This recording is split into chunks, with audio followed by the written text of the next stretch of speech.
Hello friends, मैं आपकी दोस्त सुधा सिंह दिव्यांगम चैनल से आप सबका स्वागत करती हूं और आशा करती हूं आप लोग स्वस्थ होंगे। तो फ्रेंड्स, आज मैं एक नई कहानी लेकर हाजिर हूं, मूर्ख लड़की। और आशा करती हूं आप लोगों को ये कहानी बहुत पसंद आएगी। और इस कहानी के लेखक हैं उदय शंकर चौधरी जी। तो अगर ये कहानी आप लोगों को पसंद आती है तो प्लीज़ लाइक, कमेंट और शेयर कीजिएगा। और ये कहानी बिल्कुल आज के माहौल पर आधारित है। तो मैं कहानी शुरू करती हूँ। वो मूर्ख लड़की उस लड़के के साथ लिव इन रिलेशनशिप में रहती थी। जानते हैं क्यों? क्योंकि उसने देखा या सुना होगा कि देश के सारे पढ़े लिखे बुद्धिजीवी, अभिनेता, साहित्यकार आदि सब लिव इन की जीवन जीने को आधुनिक और बढ़िया तरीका बताते हैं। लड़की की माँ इस अवैध रिश्ते का विरोध करती थी क्योंकि लड़का दूसरे संप्रदाय का था। पर लड़की की माँ को उनकी बातें फालतू और दकियानूसी लगती थी। जानते हैं क्यों? क्योंकि देश के पढ़े लिखे लोग कहते थे जाति धर्म तो बकवास बातें हैं, विवाह के लिए जाति धर्म नहीं, दिल मिलना जरूरी होता है। जिसका दिल मिल गया वो उसी के साथ रहने लगी थी। पिछले दिनों लड़की की माँ ने पुलिस केस किया था। पुलिस ने जब लड़के को पकड़ा तो लड़की उसकी बचाव में खड़ी हो गई। बताने लगी कि उसकी माँ ही अत्याचारी है, वही उसे मारती पीटती रहती है और इसी कारण वो माँ को छोड़कर अपने बाबू सोना के साथ रहने आ गई। पुलिस क्या करती, उसे छोड़ना पड़ा। हाँ, तो बात यह है कि एक दिन लड़के का मन भर गया। नकली सामान 4 दिन नहीं टिकता तो नकली प्यार कितने दिन टिकेगा। मन भर गया तो प्रेम मारपीट में बदल गया। बेल्ट लगभग रोज ही। एक दिन लड़के ने लड़की को खूब मारा, हाथ पैर बांध के मारा।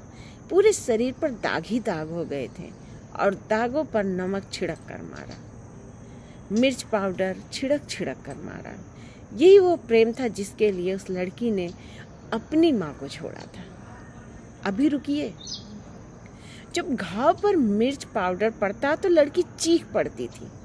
बताइए कितनी बुरी बात है। कोई बेचारा प्रेम दिखा रहा है और आप चीख रहे हो। उसे गुस्सा नहीं आएगा? उसे गुस्सा आया। उसने लड़की के होठों पर फेविक्विक लगा दिया। होठ ही चिपक गए थे। अब चीखो, आवाजें नहीं निकलेगी। टेंशन खत्म और मोहब्बत जिंदाबाद। खैर, लड़की हॉस्पिटल में है। उसके जख्मों पर मरहम वो बूढ़ी माँ लगा रही है जिसे उसने पुलिस के सामने बुरा बताया था। करे भी क्या, वो माँ है ना। लड़का जेल में है। जानते हैं पुलिस ने जब लड़के को पकड़ा तब क्या हुआ? क्या कर रहा था? वो शराब की तस्करी कर रहा था। 93,000 की अवैध शराब के साथ वो पकड़ा गया। उसका लव इन रिलेशनशिप वाला हीरो। ये कहानी बहुत पुरानी है। ये कहानी ना तो बहुत पुरानी है, ना ही बहुत दूर की है। गुना मध्य प्रदेश में घटी इस घटना की पीड़िता 22 वर्ष की लड़की अभी हॉस्पिटल में है और लड़का जेल में।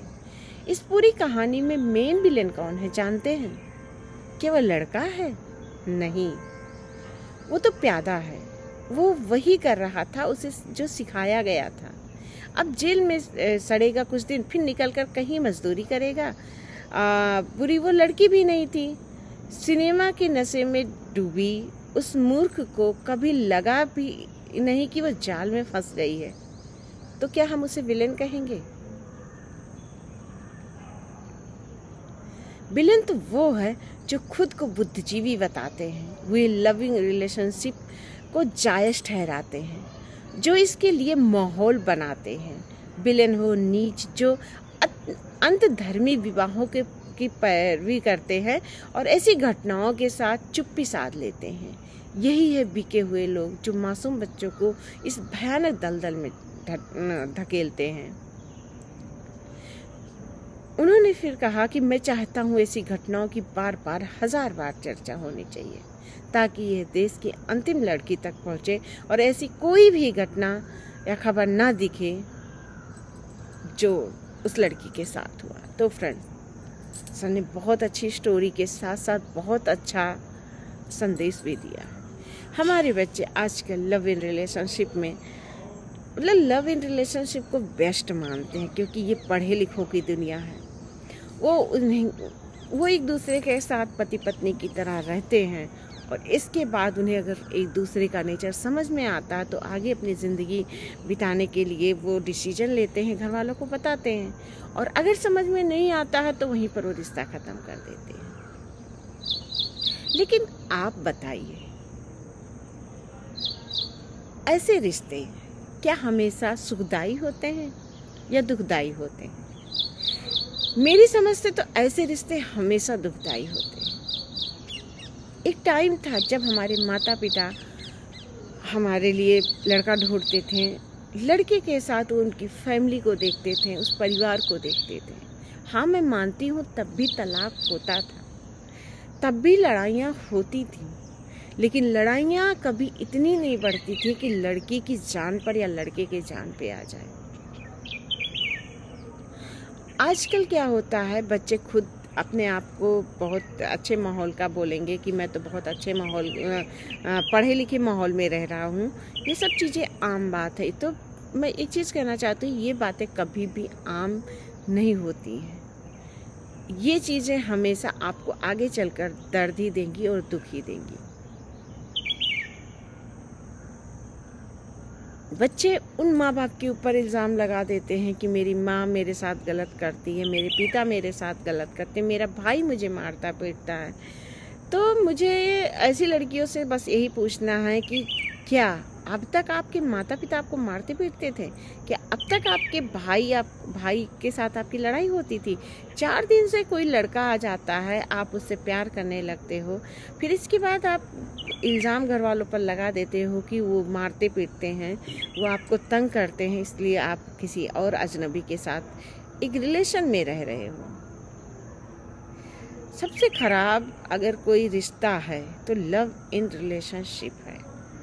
ये बात जिस दिन लड़कियों को समझ में आ जाएगी ना, उस दिन शायद ऐसे अन्याय होने से काफ़ी लड़कियां बच जाएंगी, उनके ऊपर ऐसा अन्याय होने से। शादी एक ऐसा बंधन है जो समाज से रिलेटेड है, और जहाँ पर समाज के लोग हैं वहाँ पर ऐसी चीज़ें बहुत कम होती हैं। मैं ये नहीं कहूँगी नहीं होती हैं, हाँ, लेकिन बहुत कम होती हैं, क्योंकि वहाँ पर आपके परिवार वालों का साथ होता है, और ससुराल में अगर कोई बात ऐसी होती है तो आपके मम्मी पापा आपका साथ देते हैं, आपका परिवार साथ देता है, ये समाज साथ देता है।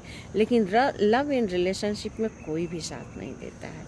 ऐसी बेटियों से मैं कहना चाहती हूँ, ऐसे रिश्ते से दूर रहें।